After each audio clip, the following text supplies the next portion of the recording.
emissão de CNH. EP Despachante, assessoria e consultoria que você merece. Rua Domingos José Vieira, 1142.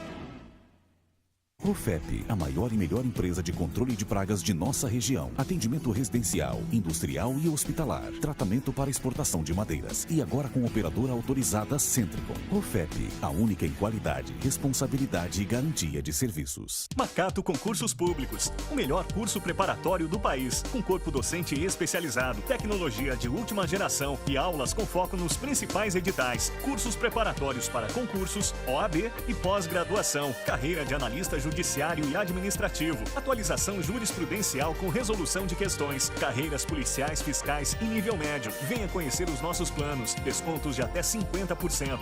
Macato Concursos Públicos, 3275-2626.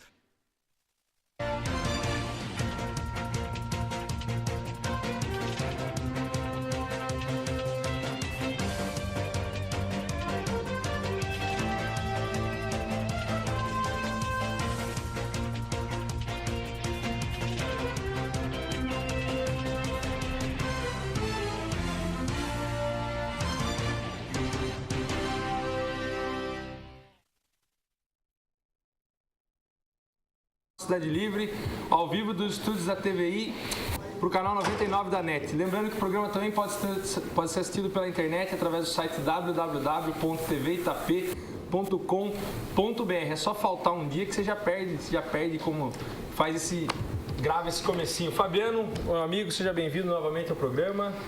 Muito obrigado, Gustavo. É um prazer estar aqui novamente. Muito obrigado pelo convite de novo também, né? E vamos discutir aí. Hoje temos muitos assuntos em pauta aqui, ó, várias situações, a questão da Venezuela, questão da justiça. Fábio, hoje eu tô com o Fábio e Fabiano, dupla sertaneja. Já dá pra gente fazer uma dupla aí. Já vamos arrumar uma vaga pra vocês no celeiro. Seja bem-vindo, Fábio. Obrigado aí, mais uma vez, estar aqui com vocês. É um prazer estar aqui. E vamos aí. Maravilha. Queria agradecer ao Maurício que gentilmente me substituiu na sexta-feira. É um programa muito bom, vi muitos comentários sobre os debates aqui. Maurício, muito obrigado. E sem perder tempo, já vamos para as notícias do dia aqui. Capriles pede recontagem de votos na Venezuela, chavistas se dividem. O candidato da oposição à presidência da Venezuela, Henrique Capriles, disse no fim da noite de domingo que não reconhecia a vitória do presidente interino Nicolás Maduro, herdeiro político de Hugo Chávez. Apesar da defesa de Maduro, alguns chavistas pediram a revisão das cédulas de votação. A vitória foi anunciada no fim da noite de domingo, início da madrugada de segunda em Brasília. Segundo a Comissão Nacional Eleitoral, Maduro obteve 50,66% dos votos, contra 49,07% de Capriles. A pequena diferença de pouco mais de 200 mil votos levou os opositores a pedir uma nova apuração. Fabiano, você é daquela teoria também de que na Venezuela imperava ou impera uma ditadura? Acredito que sim, que impera. E essas notícias da questão do voto? Eu acho que na Venezuela, pelo que a gente vê, tudo é possível, né? Então, eu acho que deveria ser feita essa recontagem, porque a gente nunca sabe, né? É chavismo, Chávez muito tempo manda na Venezuela. Quem garante que não houve vou dizer, um roubo, mas sempre tem essa possibilidade, ainda mais num país onde o sistema eleitoral não é tão avançado aqui no Brasil, né? Se aqui já há possibilidade, lá muito mais. E é lógico, o papel da oposição, eles estão querendo, às vezes pode falar que está querendo ganhar no grito, mas eu acho que sair um pouco do chavismo para a Venezuela seria o rumo mais interessante agora. Você acreditava na ditadura que tinha lá, e se a ditadura é condizente com a eleição direta, aqui no caso, aqui, pedido de recontagem de votos e tudo mais? Eu não acredito numa ditadura, não, na Venezuela. Eu acho que não concordo com o meu colega aqui. Acho que o Hugo Chávez, ele pode ter errado, ele pode ter endurecido um pouco, mas a direita na Venezuela ela é extremamente autoritária também. Não é só a esquerda, a gente teve um período muito longo de ditadura de direita na Venezuela, e vale lembrar também que em outros países já ocorreu o questionamento de uma eleição, como por exemplo nos Estados Unidos, quando o George W. Bush ganhou de Al Gore E houve muito questionamento. Até hoje se fala assim. Até hoje diz que o Al Gore ele ganhou, foi na Flórida, né? Pediu recontagem, não teve a recontagem. Então, acredito que... E o Capriles, de certa forma, ele reduziu bastante a margem de diferença. Ocorreu quase um empate técnico. Acredito que ele quase levou. E acredito que para a direita foi uma vitória ter reduzido essa diferença da eleição passada contra Hugo Chávez. Você acha que ele vai manter as mesmas diretrizes do governo do Hugo Chávez? Ou vai mudar um pouco? Eu acho que ele vai mudar. Eu acho que o Hugo Chávez ele já vinha sendo criticado dentro do próprio chavismo, que pedia uma desburocratização do Estado venezuelano. Então eu acredito que o Maduro ele vai atacar, ele vai buscar essas mudanças que muitos chavistas vinham pedindo a Hugo Chávez, que ele não conseguiu fazer. Até porque o Maduro ele não tem o carisma do Hugo Chávez, né? O Maduro ele vai precisar mostrar que tem competência e que pode solucionar alguns dos problemas aí da Venezuela. Fabiano, você falou que tinha que mudar um pouco a imagem do chavismo aí na Venezuela. Por que você disse isso? O que falta lá?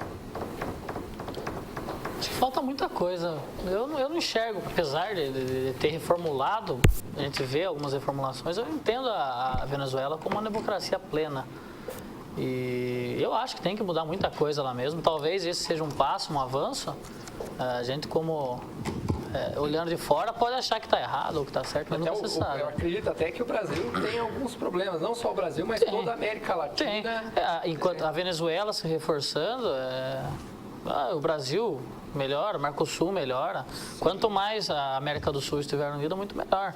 E acho que outros países têm que entrar por esse processo também. A gente viu um pouco da democratização da Venezuela, no sentido de votos e tudo mais, que até pouco tempo atrás, não sei se ainda existia o voto de cabresto, o coronelismo, tudo lá, né? A pessoa já ia votar, independente de querer ou não, já estava certo. Dizem que isso subsiste até no Brasil, né? Isso é certeza que existe, gente. Você viu na eleição passada que o pessoal votava e tirava foto, tinha que tirar foto provar, com o celular para provar que estava votando. Eu acho que, assim como na Venezuela, a Bolívia devia ter mais abertura e tantos outros países aqui, né?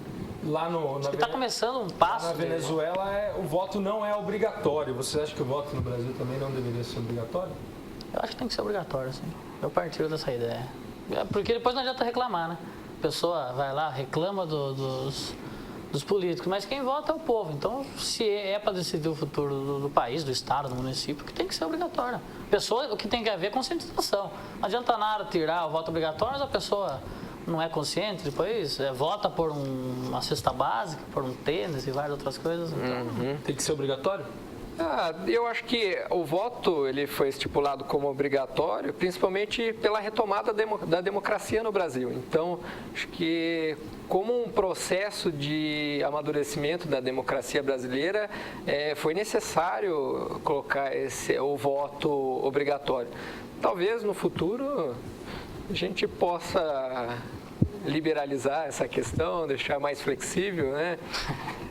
Por exemplo, no Brasil, também outra questão da Venezuela que muito se aventou, no Brasil a questão do voto, ele não tem cédula, não tem prova documental para saber do voto, a recontagem do voto, é tudo sistema.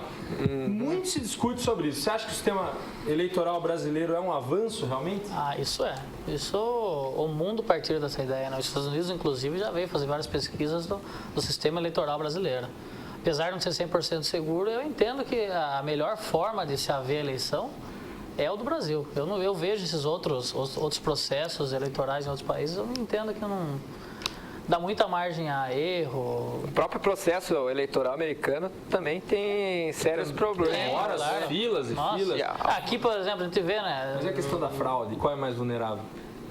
Eu acho que o sistema americano ele foi muito questionado, principalmente quando o Bush e o Al Gore. O fato da demora deles aqui no Brasil sai em pouco tempo, né? E por ser um sistema muito antigo, né? Um sistema Mas ainda... e as urnas eletrônicas com aquele disquete de 3 polegadas que o cara coloca lá?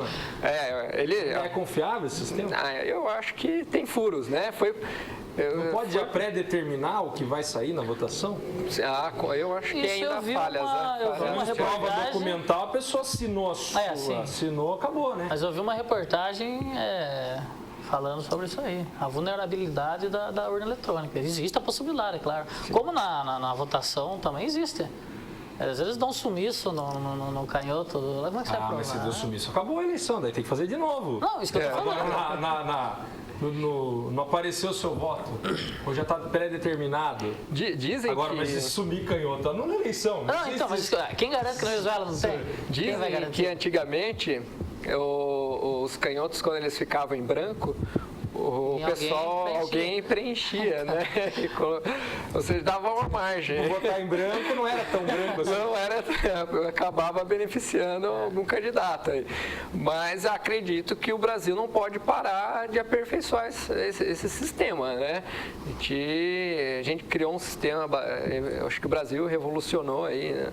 Questão no sistema de votação, mas só que agora o mundo ele é muito, a velocidade das mudanças nesse mundo, nesse contexto atual, a velocidade é muito grande, novas tecnologias entrando aí dentro desse contexto, então eu acredito que na minha forma de ver, acho que o governo brasileiro tem que continuar investindo nesse sistema. Voltando para a Venezuela, para terminar essa discussão aqui, o chavismo é um avanço? Eu acho que o Hugo Chávez ele avançou em vários aspectos, tanto é que ele diminuiu em 25% a miséria, a desigualdade social na Venezuela. Então, ele fez amplos avanços nas questões dos direitos sociais. Acho que isso é importante, como foi importante para o Brasil na era Vargas, que a gente teve o Getúlio Vargas, que apesar de a gente ter alguns recuos na questão dos direitos civis e políticos, mas tivemos grandes avanços em direitos sociais. Então, foi um avanço e acredito que pode continuar avançando. Para você, Fabiano, um avanço ou um retrocesso? Não, eu acho que a eleição, apesar de eu ser meio do contra, eu acho que foi um avanço, o processo como um todo. O chavismo eu acho que é um retrocesso. Mas aí agora é só esperar para ver quais são as determinações dele, né? Então não sabe, né? Espero que seja, como eu falei, a Venezuela crescendo, a Bolívia crescendo, o Peru crescendo, a América do Sul também vai crescer junto. Maravilha, uma próxima notícia aqui. Sem piadinhas, por favor, aqui, porque o caso é sério. Desabamento na obra da Arena Palestra mata um operário. O desabamento de 3 vigas na obra da Arena Palestra, na zona oeste de São Paulo, na manhã desta segunda-feira, deixou uma pessoa morta e outra ferida, que foi levada com ferimentos leves para a Santa Casa de Misericórdia de São Paulo. A informação foi confirmada pelo Corpo de Bombeiros. O acidente ocorreu no setor onde a nova arquibancada seria erguida sobre a estrutura da antiga, na área em frente à Avenida Francisco Matarazzo. Marco Aurélio Batista, delegado do 23º DP, está no local. Bom, teve problema na Fonte Nova, agora o problema é aqui no estádio do Palmeiras, que não vai ser usado para a Copa, mas também está sendo reformado.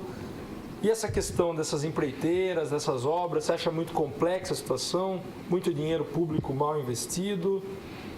O estádio do Palmeiras não tem dinheiro. Não, o estádio do Palmeiras, ele eu acho que o sistema de financiamento é privado, ele é diferente. Mas acredito que as empreiteiras é necessário que haja, de certa forma, se o governo está injetando tanto dinheiro, né, nessas empreiteiras, ele tem que cobrar também contrapartidas. Você é corintiano, você é a favor do 1 bilhão para o estádio do Corinthians? Eu não, eu sou totalmente contra. Eu acho que Apesar de ser corintiano, eu acho isso um absurdo. O gasto não só na Copa, mas como na Olimpíada, essa farra, esse roubo que está ocorrendo, eles estão roubando. Eu vi o Romário comentando e concordo com o Romário. Ele disse que acha que a Copa e a Olimpíada a Copa e a Olimpíada será o maior roubo da história do Brasil. Ou seja, vai fazer um evento, a gente vai abrir o Brasil, tudo bem, mas e a estrutura do esporte nacional? Como que está o esporte nas escolas? Como está os nossos atletas? Ou seja, como a gente tem infraestrutura, a gente investiu em infraestrutura, em esportes. Acho que antes de um país sediar uma Copa do Mundo, ele poderia ter investido esse dinheiro para criar uma cultura do esporte, né?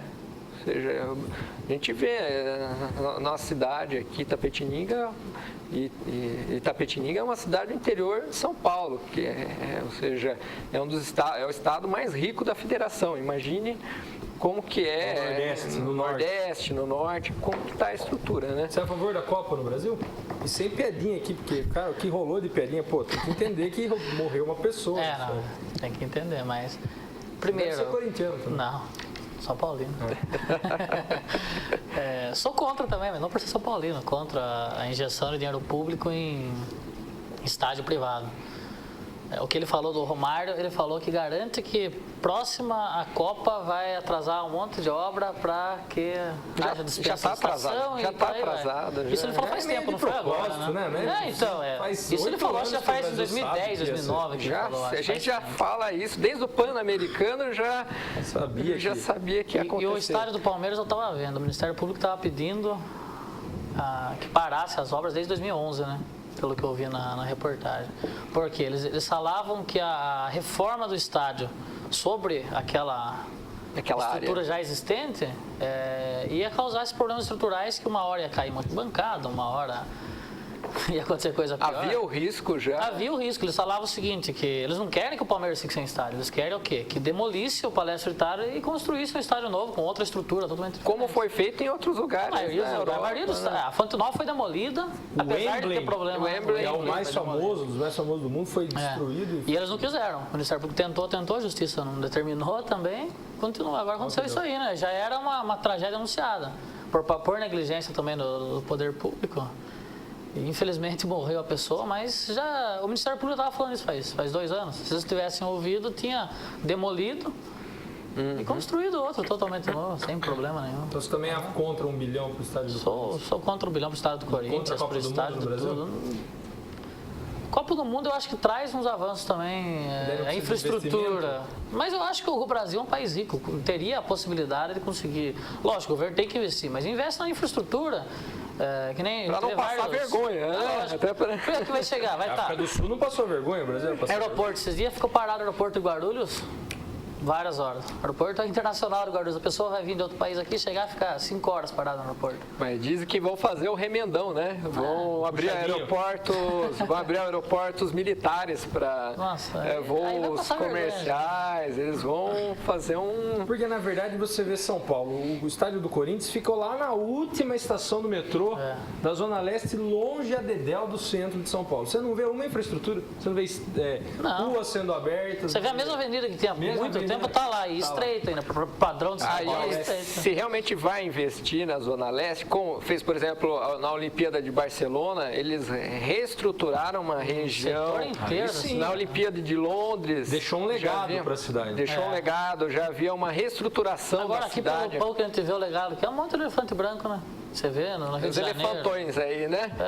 Lá no Distrito Federal, que grande time a gente tem. É o Mané Garrincha. Mané Garrincha, né? O brasiliense, famoso brasiliense. Do Luiz Estevão. Craque de bola na vida. Vamos para a próxima notícia aqui. Julgamento coloca em xeque a definição da justiça. Para os presos, o julgamento dos PMs que participaram do massacre do Carandiru será a prova dos 9 acerca da justiça no país. Quando mataram e roubaram, foram presos, julgados, condenados, espancados, espezinhados e humilhados ao extremo.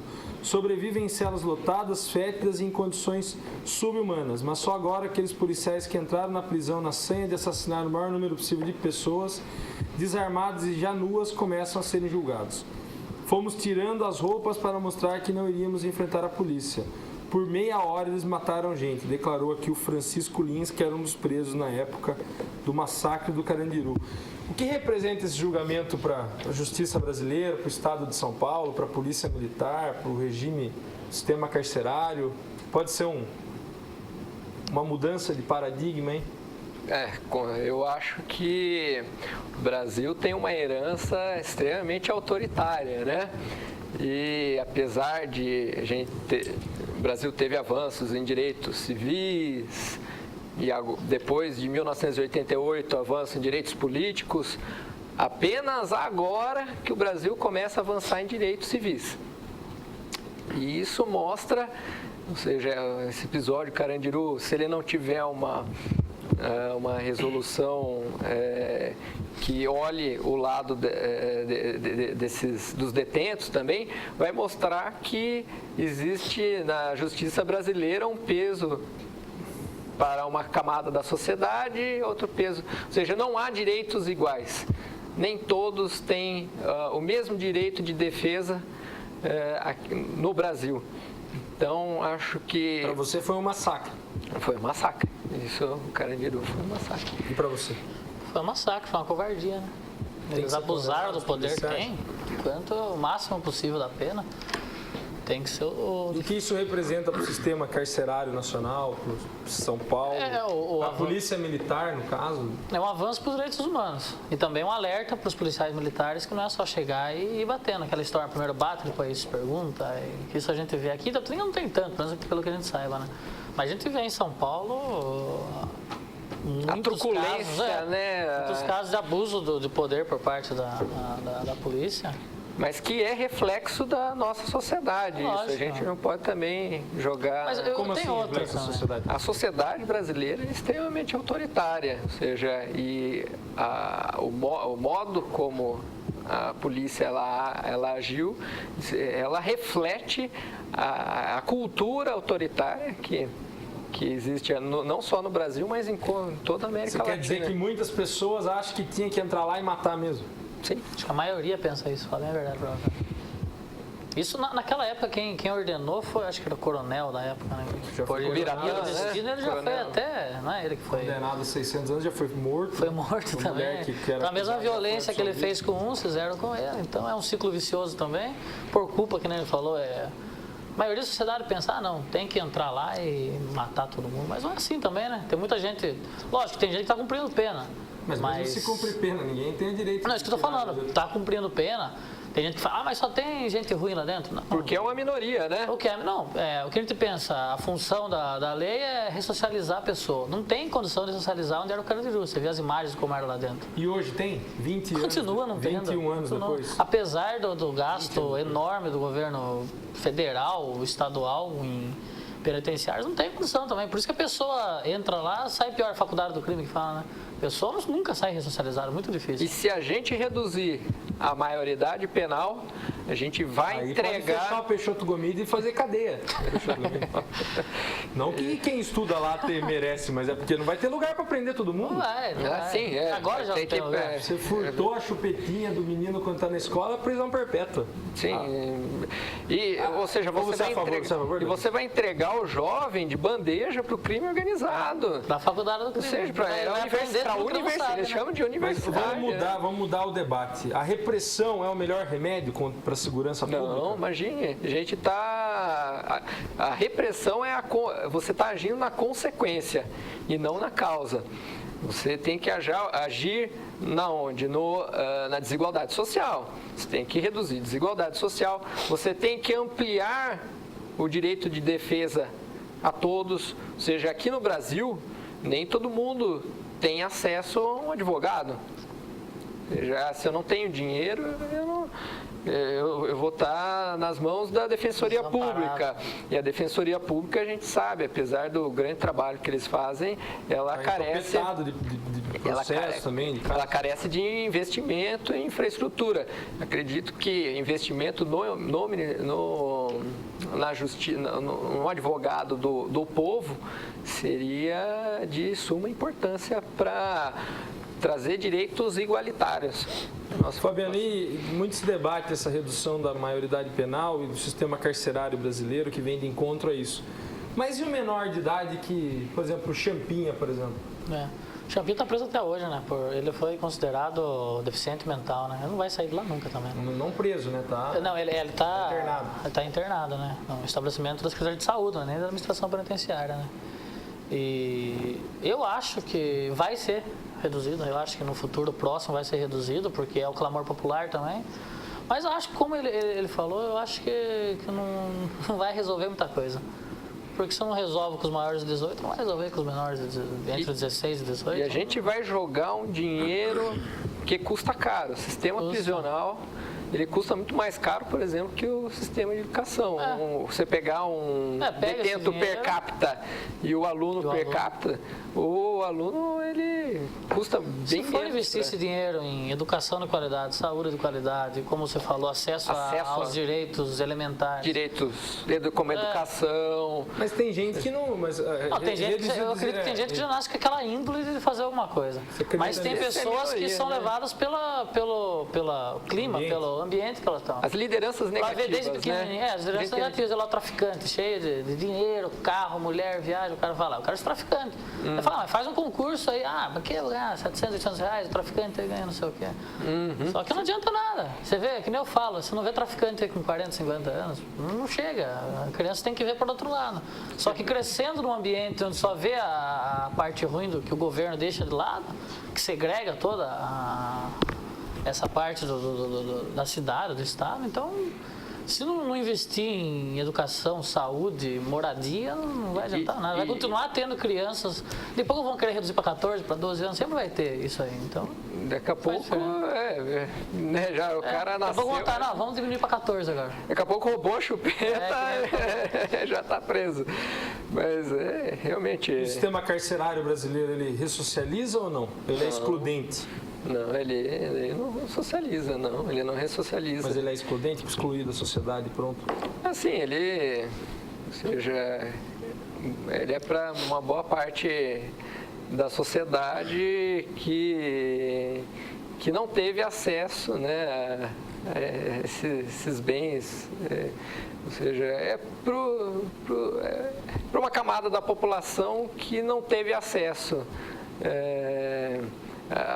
aos bens econômicos e tudo mais. A gente vê os jovens hoje em dia, eles querem consumir, porque a sociedade ela estimula consumismo e tudo mais. Mas sem fugir muito da pergunta, realmente eu acho que as nossas prisões elas são realmente para um povo mais pobre. Para quem é rico, não. O cara tem a defesa, ele consegue... ele tem uma boa defesa, ele responde liberdade, ou não só rico, mas aquele que tem acesso a um advogado, um bom advogado, ele consegue, de certa forma, ter amparo à lei. Concorda, Fred?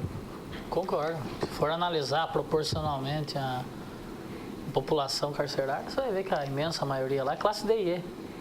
E eu acho que não é coincidência. Realmente, a classe A, B e C. A gente vê vários casos de impunidade. O caso do filho do Ike Batista lá. Sim. Entendeu? Os casos que queimaram um mendigo. Queimaram o mendigo e por aí vai. Então você vê. E casos como crime de bagatela, que o cara roubou um pote de leite e ficou preso. Por quê? Porque não teve advogado, não tem uma defesa. Às vezes tem a defesa, mas uma defesa meio falha também. Eu acho assim, as leis do Brasil elas são boas. Assim, tem leis. A lei é boa, o cumprimento que o problema é que essa lei ela não é cumprida de forma igualitária para todos. Maravilha. Vamos para os nossos apoiadores culturais, daqui a pouco a gente volta com o jornal.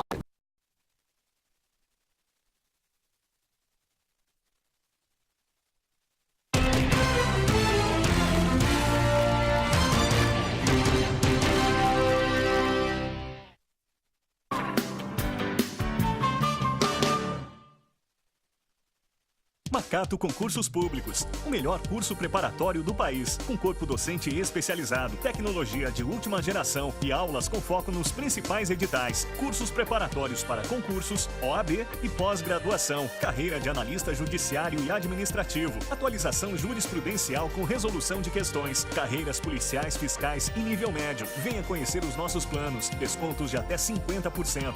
Pacato Concursos Públicos, 3275-2626. A Quitolina Imobiliária apresenta o novo centro econômico da cidade de Itapetininga, Platinum Centro Empresarial. Com projeto arquitetônico ousado, o Platinum oferece 20 andares e 180 salas reversíveis de 57 a 610 metros quadrados. Situado na Avenida José de Almeida Carvalho, o empreendimento possui toda a segurança e funcionalidade necessária para atender as mais diversas áreas de atuação. Venha para o novo polo econômico de Itapetininga. Aproveite as últimas unidades. Lançamento Quitolina Imobiliária. Olá, quero convidar a vocês para que assistam o programa Universo do Bem toda terça-feira às 20h30. Aguardo vocês. Assista as reprises em horários alternativos. Universo do Bem. Apoio cultural. Unimed Itapetininga. Valorizar a vida é a nossa filosofia. Rofep, a maior e melhor empresa de controle de pragas de nossa região. Atendimento residencial, industrial e hospitalar. Tratamento para exportação de madeiras. E agora com operadora autorizada Centricon. Rofep, a única em qualidade, responsabilidade e garantia de serviços. Oi, Fofi! Todas as terças e sextas e domingo, programa Pratos e Papos com Neta Bueno aqui na TVI. Estaremos juntas, eu, você e eu. Aguardo você, Fofi. Pratos e Papos. Apoio cultural. Kiko Gás, imediatamente em sua casa. Ligue 32710280. Itapa, Shopping do Padeiro, www.itapa.com.br. Tatá Parafusos, aqui você encontra tudo o que precisa. Todeskine, a gente ama mudar com você. Expo Agro de Itapetininga, de 19 a 28 de abril. Exposições de animais. Palestras técnicas, produtos e máquinas agrícolas. Dia 19, 2 shows. Teodoro Sampaio em Israel, Rodolfo. Me pegou, me deixou assim, sem mais. Dia 20, Luan Santana. Dia 26, Vitor e Léo. Dia 27, Munhoz e Mariano. Tirando onda de Camaro amarelo. E agora... Ingressos e passaportes à venda. Promoção Sindicato Rural de Itapetininga. Você está assistindo Jornal Cidade Livre. EP Despachante, referência há mais de 30 anos em Itapetininga e região. Oferece diversos serviços em um só lugar, sempre com agilidade e excelência no atendimento.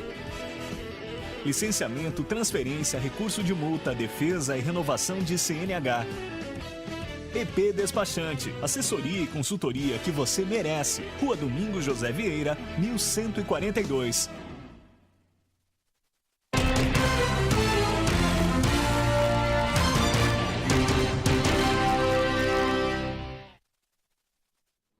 Voltamos a Itapetininga com o Jornal Cidade Livre, a hora que a gente fala aqui da nossa região, da cidade de Itapetininga.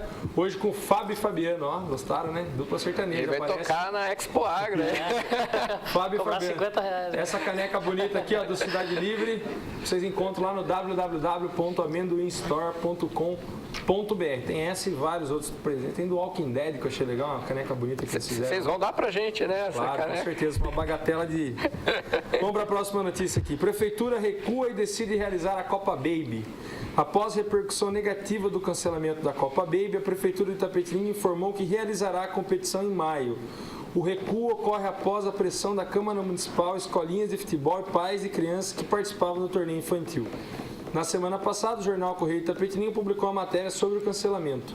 A competição, que mobiliza cerca de 2.000 crianças e adolescentes de 7 a 17 anos, faz parte do calendário esportivo da cidade desde 2007.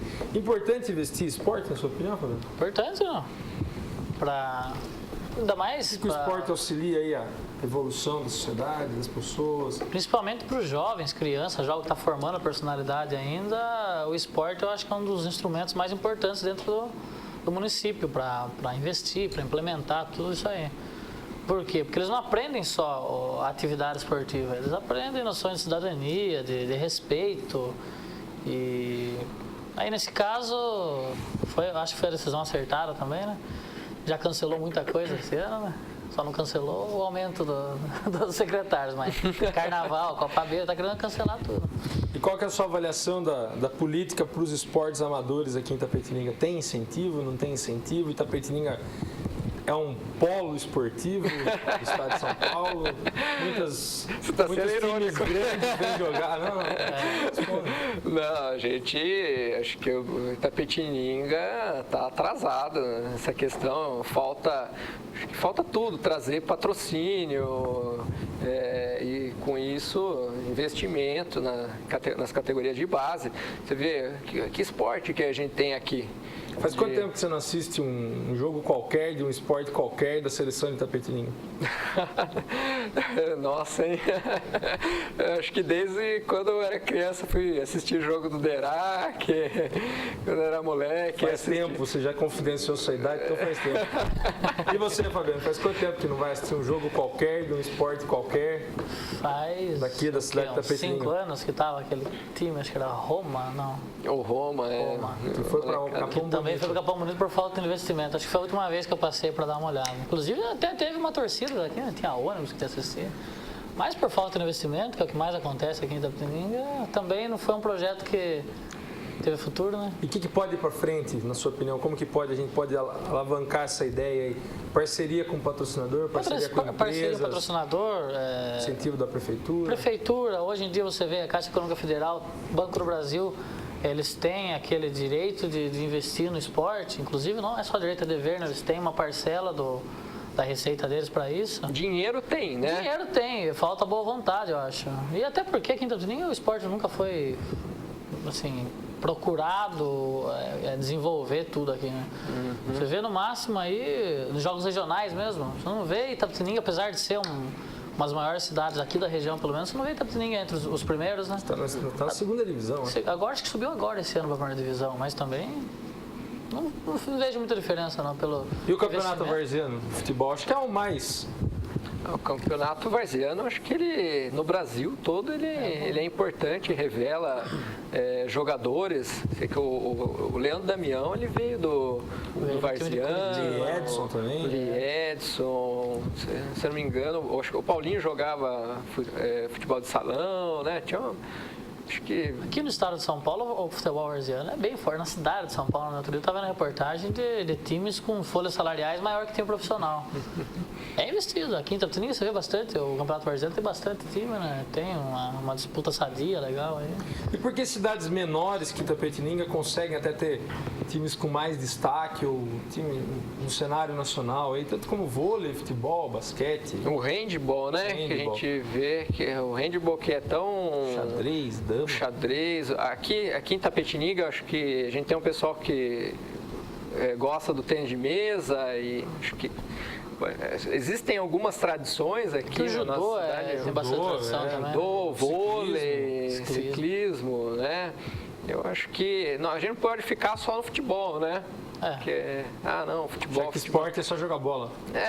O atletismo mesmo. Aqui em Itapê, eu acho que atletismo é só no clube dos ferroviários lá e eu não sei muito bem como que está essa estrutura do atletismo. Eu sempre vejo, acho que é no CASA, né? Que sempre eu vejo bastante criançada, até uns jovens. Então, na sua opinião, o esporte está minguando ainda? Não está.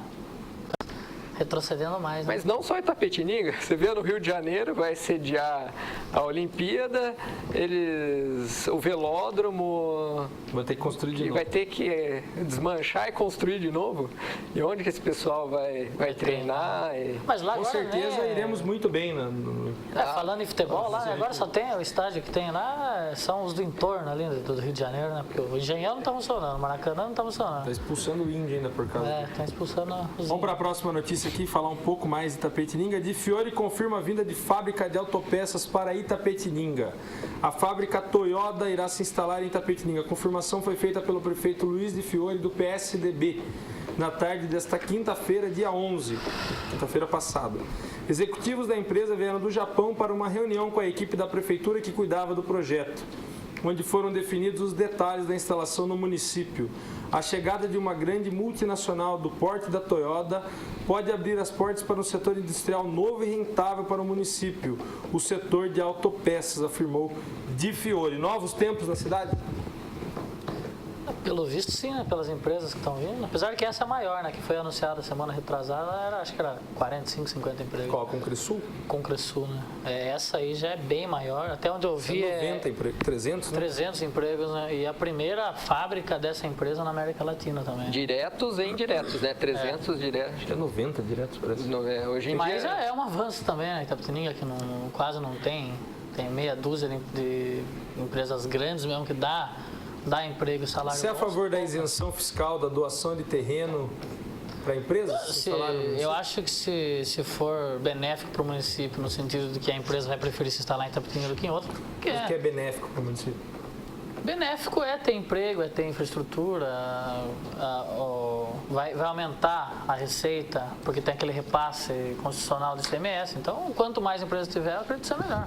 E se esses pequenos mimos, vamos dizer aí, atrair alguma empresa, que seja feito, né? Concorda? E o que eu acho que tem que considerar muito o que essa empresa vai trazer para Itapetininga, né? Se não é uma empresa poluidora, né? Se não é uma empresa que pode trazer aspectos malefícios, né, para a nossa cidade, eu acho que também a gente tem que trazer empresas que agreguem a nossa cidade. A gente não pode aceitar qualquer coisa. Né?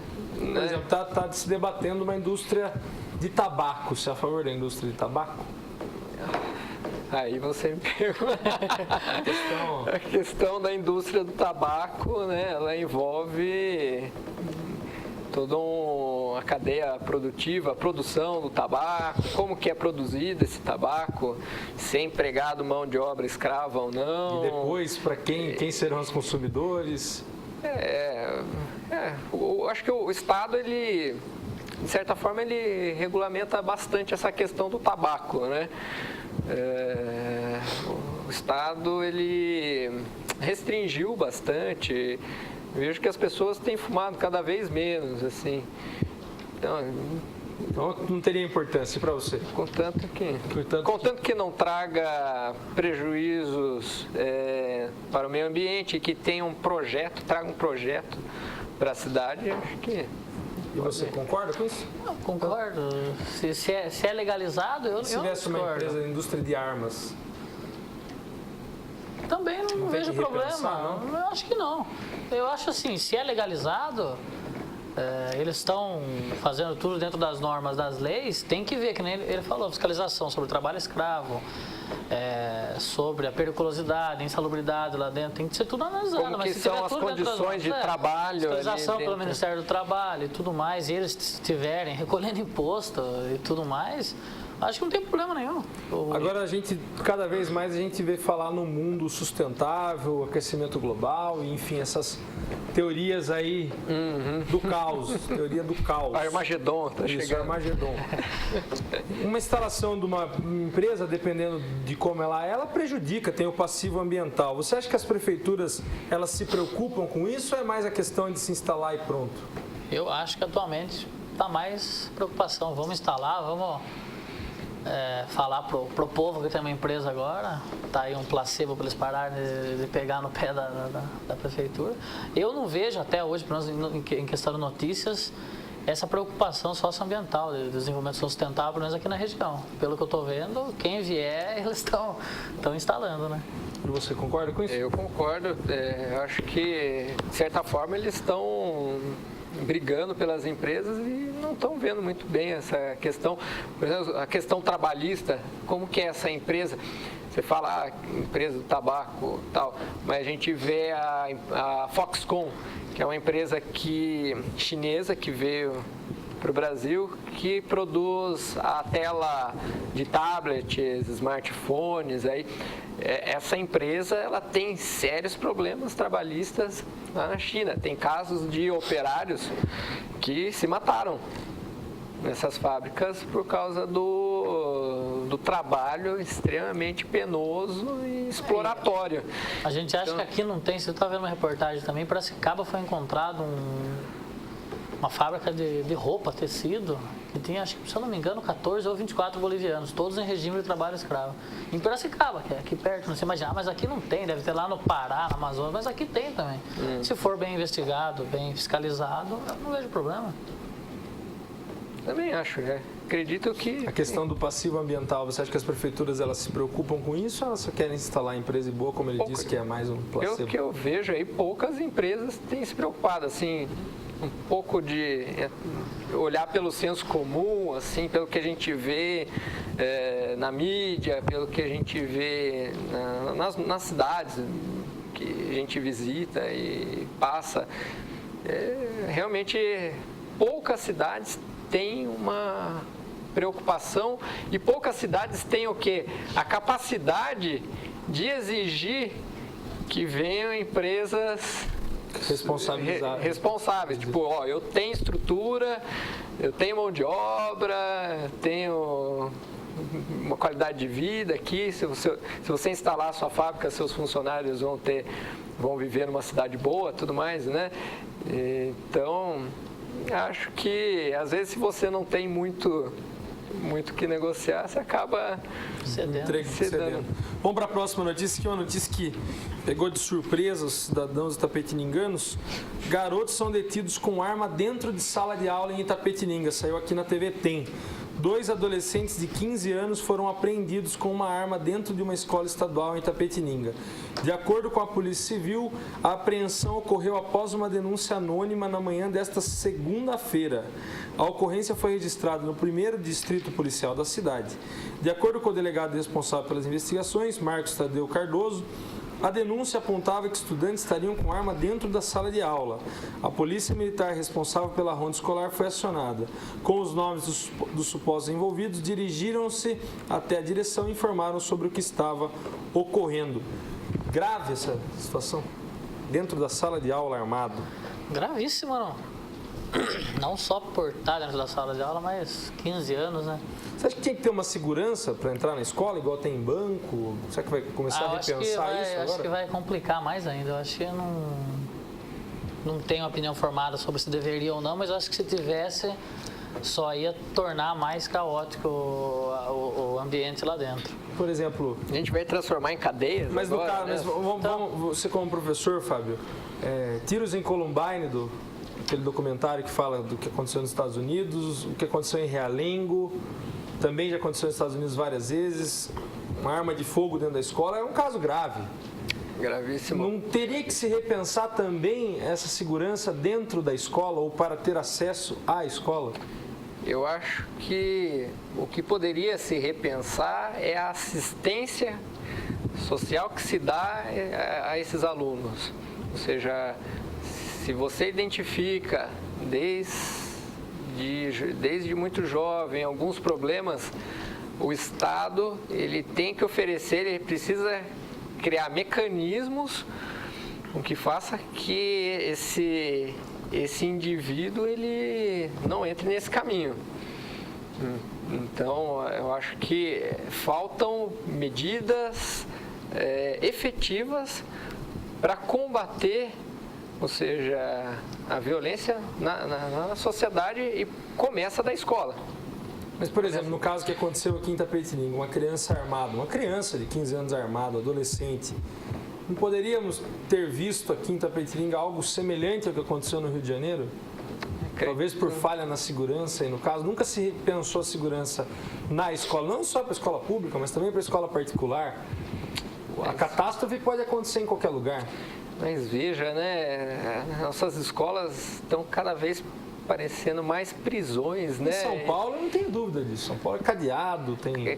cadeado, cela, grades nas escolas, cerca, câmera. Ou seja, o aluno ele está confinado, né, dentro da escola. Vira um ambiente pedagógico saudável. Exatamente. Agora o governo Geraldo Alckmin, ele quer trazer o projeto de escola em tempo integral.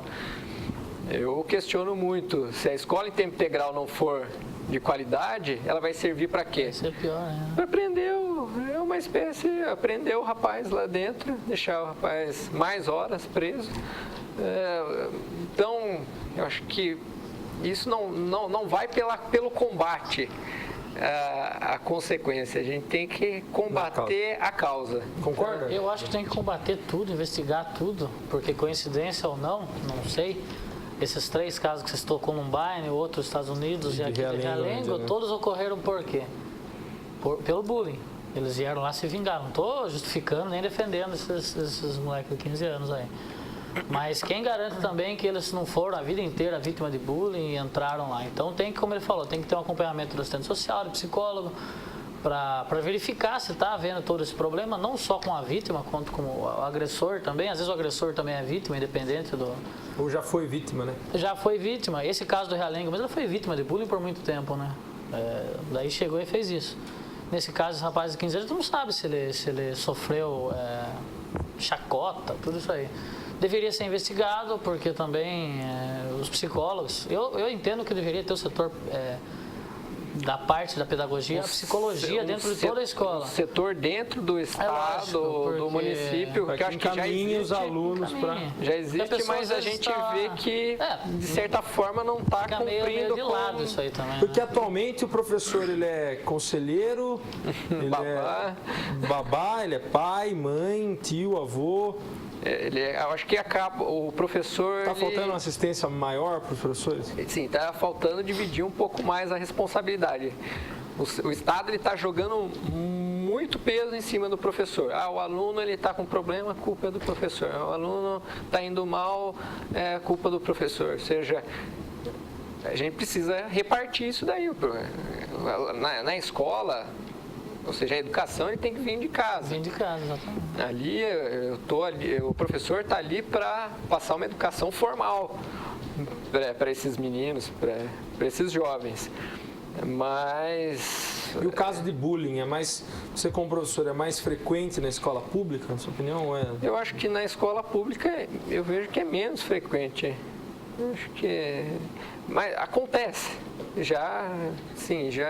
Eu vejo, às vezes, o professor, os casos de bullying acontecem principalmente quando o professor não está olhando. Né? Quando ele está saindo, está trocando de professor, ou ele saiu um pouco, ou seja, poucas vezes na escola pública, ou até mesmo na escola particular. E o que é bullying? Explica para as pessoas o que é bullying. O bullying, ele é a violência. A violência em vários aspectos. Pode ser a violência psicológica, pode ser a violência física, ou seja, ele se manifesta na perseguição de alguém por ele ser diferente do grupo. Ou seja, muitas vezes você tem um grupinho ali dentro da sala que persegue o rapaz porque ele é diferente, ou simplesmente porque eles querem mostrar esse poder para os colegas, para a escola. Mas eu acho que eu vejo muito pouco caso de bullying. Assim, né? Fabiane, você acha que chegar nesse ponto de um menor, um adolescente ser preso, ou apreendido, no caso, apreendido é o termo correto, dentro de uma escola pública, armado de arma de fogo, não declara falência total aí do ensino público? Não dos professores, os professores também são vítimas, mas de quem dirige essa educação? Do ensino público, acho que ele está falido faz um bom tempo, né? E algumas partes da sociedade eu vejo que também a educação que vem de berço, como o Fábio disse, também está falida. Porque se tivesse havido um acompanhamento por parte dos pais, da família, com certeza isso não teria acontecido. Então, por um lado, é culpa do governo, é culpa da família. Eu acho que não, porque o Fábio está aqui, eu acho que o professor é o que tem menos culpa. Não adianta nada colocar, que nem ele falou, a escola em tempo integral, mas o governo não concede meios de você trabalhar, o salário não tem condição. E essa escola... Não sei se é o seu caso, mas professor, eu quando estudava, antes era 50 alunos numa sala, como um professor vai cuidar de 50 agora alunos? É 30 e pouco. Então vocês estão no limite. Aqui em Itapetininga tem cidades que tem um número de alunos maior. Eu fui para de manhã no Peixoto domingo, quando eu estudava, isso há 8 anos atrás, meu número de chamada era 54. Lembro até hoje. Isso é letra G. Tinha mais gente ainda. Eu estudei no Modesto. Letra F, no começo do alfabeto, era 27, 28. Então, chegou a época que tinha 60 alunos na sala. Sim, um grande número de alunos. Qual é o maior problema do ensino público? O maior problema no ensino público são vários, né? O maior, eu acho que o maior é a desvalorização do profissional da educação. Ou seja, é a falta de infraestrutura para o educador poder trabalhar tranquilo e desenvolver o trabalho dele plenamente em sala de aula. Pelas condições de trabalho que a gente tem hoje, o professor ele é drenado, ele não tem tempo, ele trabalha demais para poder ganhar o dinheiro dele. Tenho colegas que o cara trabalha de manhã, tarde e noite, ou seja, para poder sustentar a família, o filho na faculdade, ou seja... Então você acha que na questão do que aconteceu em Itapetininga, é ruim encontrar culpados, mas vamos entender culpados não como pessoas, mas como situações. A culpa não é da escola. Eu acho que não é a culpa da escola. Eu acho que os profissionais que estão lá são de excelente qualidade, tanto é que descobriram, foi identificado a arma do rapaz.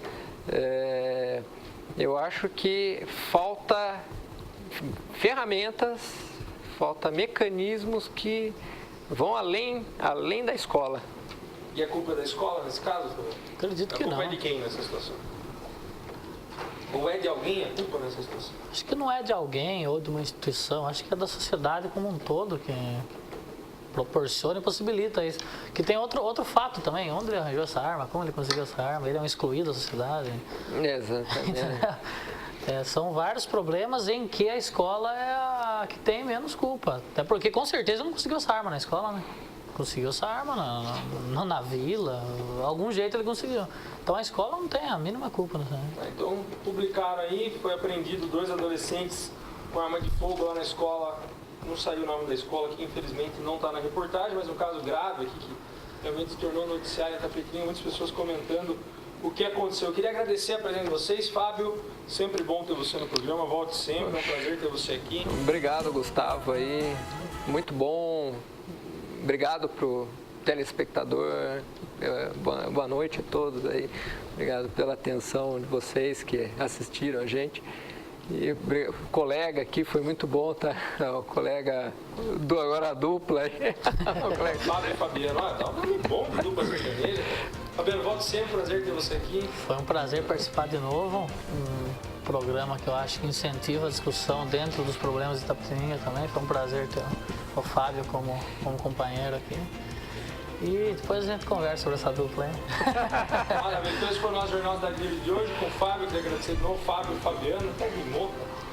Lembrar que amanhã o prefeito Luiz de Fiore dará uma entrevista coletiva dos primeiros 100 dias da gestão municipal, a TVI estará lá.